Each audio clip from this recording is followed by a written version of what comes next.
छोटे होते हुए हम ये सुनते थे अगर हमने तरक्की नहीं की तो इंडिया ने कौन सी की। हाँ। आज इंडिया किधर खड़ा हुआ है और पाकिस्तान किधर खड़ा हुआ है। इंग्लैंड दुनिया का 5वां रिचेस्ट कंट्री था, अब 6वां। अब 6वां हो गया, 5वां इंडिया ने ले लिया है। ठीक है। क्यों लिया है? इसका मतलब ये है कि 2.2 ट्रिलियन या 2.3 ट्रिलियन उनके पास जो ये पैसे आए हैं वो कहाँ से आए हैं, उन्होंने कहाँ से अर्न किए हैं ये? ठीक है। क्या वो IMF से कर्जा लेता है? नहीं। हम 1 बिलियन के लिए भीख मांगते हैं लोगों से। जिस तरीके से देखा जाए इंडिया की तरक्की ग्रोथ कर रही है ना, उस तरीके से पाकिस्तान उतना ही पीछे आ रहा है। जब तक पाकिस्तान का एक दफ़ा दिवालिया नहीं निकलेगा ना, तब तक पाकिस्तान का कुछ नहीं हो सकता। सर कितनी बड़ी इंटरनेशनल बेइज्जती हुई, हर अखबार में ये छप रहा है कि इंडिया चांद पर और पाकिस्तान गट्टन में। कितनी बड़ी बेइज्जती वाली बात है, शर्म क्यों नहीं आती हमें? नमस्कार दोस्तों, क्या हाल है? होप करता हूँ कि आप ठीक हो गए और स्वागत करता हूँ आपका हिंदुस्तान डॉट में। तो दोस्तों, हाल ही में G7 समिट इटली में हो रही थी। उस समिट में इंडिया मेंबर तो नहीं है, लेकिन एज अ गेस्ट इंडिया को इनवाइट किया गया था और नरेंद्र मोदी जी ने G7 समिट में भाग भी लिया था। तो दोस्तों, मोदी जी और मेलोनी की एक सेल्फी पूरी दुनिया में वायरल हो रही है। उस सेल्फी पाकिस्तान में भी वायरल हो रही है और पाकिस्तानी मीडिया जल रहे हैं। उसका कहना है कि मोदी जी ने इंडिया और यूरोप के रिलेशन को टॉप पर पहुंचा दिया है, इसीलिए दुनिया की हर समिट में इंडिया को इनवाइट किया जाता है, लेकिन पाकिस्तान को कोई पूछता भी नहीं है, क्योंकि इंडिया की वैल्यू अब पूरी दुनिया में बहुत बढ़ गई है।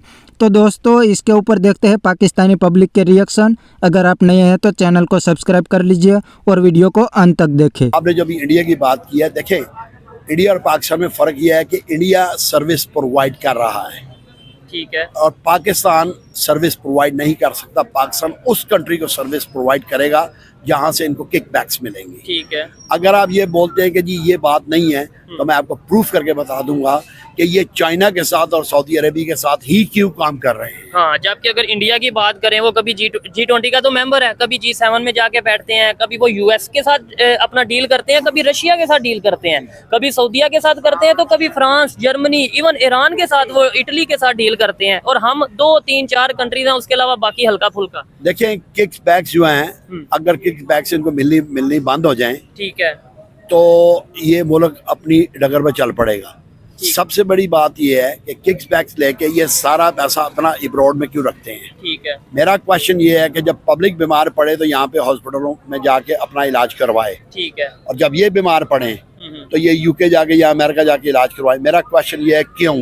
इसका मतलब ये है कि यहाँ पे वो फैसिलिटीज अवेलेबल नहीं है। तो अगर आप एज ए प्राइम मिनिस्टर बैठे हुए हैं या प्रेसिडेंट बैठे हुए हैं, ये आपकी ड्यूटी है कि आवाम को वो फैसिलिटेट करें और आवाम को वो फैसिलिटीज प्रोवाइड करें जो आप अपने लिए यूज करते हैं। क्या आपने कभी अपनी जिंदगी में ये सुना है कि ग्रेट ब्रिटेन का जो प्राइम मिनिस्टर है उसने जाके अमेरिका में इलाज करवाया या उसने यूरोप में जाके इलाज करवाया? दिस इज इम्पॉसिबल, नो वे। वो वही फैसिलिटीज यूज करेंगे जो उनकी पब्लिक यूज कर रही है। ठीक हो गया। तो ये तो हो गई कंट्री। ठीक हो गया। तो जो पाकिस्तान का है, पाकिस्तान को अल्लाह ताला ने दुनिया का बेहतरीन मुल्क बनाया है, लेकिन अनफॉर्चुनेटली अवाम और गवर्नमेंट दोनों ठीक नहीं है। अगर अवाम ठीक हो, तो अगर अवाम सही लोगों को इलेक्ट करा के सीट पे बैठाए, इस कंट्री का कुछ ना कुछ बन जाएगा। अगर आप ये बोलें कि जी अवाम तो इलेक्ट करवाती है, आगे से ये नहीं होने देते, यही कहने लगा था। ठीक है, ये नहीं हो सकता। ठीक है। अगर अवाम जो है उसके पास पावर इतनी है कि फ्रांस का रेवोल्यूशन किस तरह आया, पब्लिक बाहर आ गई। ठीक है। टर्की में रेवोल्यूशन कैसे आया, बाहर आ गया। और भी बहुत कंट्रियों की मिसाल है। ईरान की जब शहंशाह ईरान था तो उसके खिलाफ जब उन्होंने प्रोटेस्ट किया, सारी अवाम बाहर आ गई। क्या हमारी कौम बाहर क्यों नहीं आती? क्या सारी कौम किकबैक्स पे लगी हुई है? नहीं, एक हमारे, मैं थोड़ा सा इधर आपकी बात रोकना चाहूंगा। हमारे इधर जब कोई लोग बाहर आते हैं तो इस तरीके से उनके ऊपर एलिगेशन लगते हैं कि जैसे तौहीने कह लें कि वो उन्होंने कंट्री की तौहीन कर दी है, पाकिस्तान की तौहीन कर दी है, और कोई ऐसा जुर्म कर दिया, गद्दारी का मुकदमा हो जाता है ना। देखें, इंग्लैंड के अंदर before I came to Pakistan, मैंने ये खुद देखा है, ये पैलेस्टाइन का जो वहाँ पे मुकदमा चला है, ठीक है, पब्लिक वहाँ पे बाहर निकली। ठीक है। ब्रिटिश गवर्नमेंट ने उनको अरेस्ट किया और बहुत हैवी पनिशमेंट दी, लेकिन लोग बाहर निकलना बंद नहीं हुए। ये होती है नेशन। जब उन्होंने किसी के खिलाफ खड़ा होना है तो उन्होंने खड़ा होना है। ये कौम डिसाइड करती है, गवर्नमेंट डिसाइड नहीं करती। ठीक हो गया। गवर्नमेंट ने अपना काम किया और पब्लिक ने अपना काम किया। क्या पाकिस्तानी कौम इतनी बेहिस होगी कि सारी की सारी बाहर नहीं निकल सकती? पूछो तो सही कि हमने किया क्या, हमारा कसूर क्या है। 75 ईयर हमको हो गए हुए हैं इंडिपेंडेंस लिए हुए। हमारे साथ छोटे होते हुए हम ये सुनते थे अगर हमने तरक्की नहीं की तो इंडिया ने कौन सी की। हाँ। आज इंडिया किधर खड़ा हुआ है और पाकिस्तान किधर खड़ा हुआ है। नहीं, अगर मैं आपसे पूछूं कि किधर, मतलब ये मुझे तो पता है आइडिया, लेकिन कुछ लोग कहते हैं जी क्या वहाँ पे भी गुर्बत है, क्या जी वहाँ पे भी टॉयलेट नहीं है, वहाँ पे तो ये इश्यूज हैं। आपसे मैं पूछूंगी भाई किधर इंडिया ने डेवलपमेंट कर ली, कैसे कर ली, कौन सी ऐसी चीजें हैं, 5-6 चीजें गिनवाएं जो हमने नहीं की। मैं आपको एक ही चीज गिनाता हूँ ठीक है, और वो सिंपल मैं इनको जवाब दूंगा। ठीक है। ठीक है, इंग्लैंड दुनिया का 5वां रिचेस्ट कंट्री था। अब 6वां। अब 6वां हो गया, 5वां इंडिया ने ले लिया है। ठीक है। क्यों लिया है? इसका मतलब ये है कि 2.2 ट्रिलियन या 2.3 ट्रिलियन उनके पास जो ये पैसे आए हैं वो कहाँ से आए हैं? उन्होंने कहाँ से अर्न किए हैं ये? ठीक है। क्या वो IMF से कर्जा लेता है? नहीं। हम 1 बिलियन के लिए भीख मांगते हैं लोगों से। ठीक है। अगर 1 बिलियन भी आपकी कंट्री में आया और वो 1 बिलियन अगर आपने यूज किया पब्लिक के लिए तो वो 2 बिलियन हो जाएगा। डेफिनेटली। जब आपने 1 बिलियन आपको मिला और जब आपने आपस में बांट लिया तो पब्लिक को क्या मिला? कुछ भी नहीं मिला, परेशानी मिली। पब्लिक को सिर्फ ये मिला कि हर साल उनके ऊपर कर्जा बढ़ता जाएगा, टैक्स बढ़ता जाएगा। टैक्स बढ़ता जाएगा।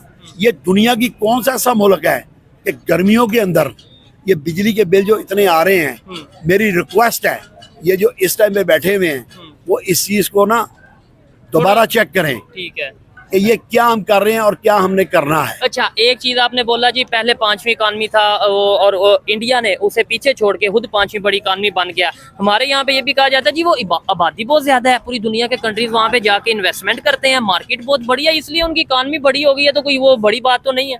देखें, दुनिया के अंदर जितनी भी डेवलपमेंट्स हो रही हैं और जो होंगी, दुनिया की जितनी टॉप क्लास की फर्म्स हैं, कंपनीज हैं, उनके CEOs इंडियन हैं। अच्छा, ठीक है। तो दोस्तों ये था पाकिस्तानी पब्लिक का रिएक्शन और पाकिस्तानी का कहना है कि इंडिया और पाकिस्तान की अब कोई कंपैरिजन नहीं रही, क्योंकि इंडिया की इकोनॉमी दुनिया की 5th लार्जेस्ट इकोनॉमी बन गई है और इंडिया की मार्केट भी दुनिया की सबसे बड़ी मार्केट बन गई है। इसीलिए तो पूरी दुनिया इंडिया में इन्वेस्टमेंट कर रही है और इंडिया के साथ ट्रेड भी कर रही है। और दूसरी साइड पाकिस्तान से बांग्लादेश अलग हुआ था, आज बांग्लादेश की इकोनॉमी भी पाकिस्तान से बहुत अच्छी है। और एक बात पाकिस्तानी ने बताई कि आज की डेट में पूरी दुनिया को इंडियन रन कर रहे हैं, क्योंकि दुनिया की सभी बड़ी मल्टीनेशनल कंपनियों के CEO इंडियन है और अब तो दूसरी कंट्री के प्राइम मिनिस्टर भी इंडियन बनने लगे हैं। तो दोस्तों इंडिया और पाकिस्तान एक ही दिन आज़ाद हुए थे, लेकिन आज किसी भी सेक्टर में दोनों कंट्री का कोई कंपैरिजन नहीं रहा, क्योंकि बांग्लादेश पाकिस्तान से ही अलग हुआ था। आज बांग्लादेश भी पाकिस्तान से काफ़ी आगे निकल गया है। तो बस दोस्तों आज के वीडियो में इतना ही, मिलते हैं नेक्स्ट वीडियो में। अगर आपको ये वीडियो पसंद आया है तो वीडियो को लाइक शेयर कर दीजिए और चैनल को सब्सक्राइब करना मत भूलिए। Thank you.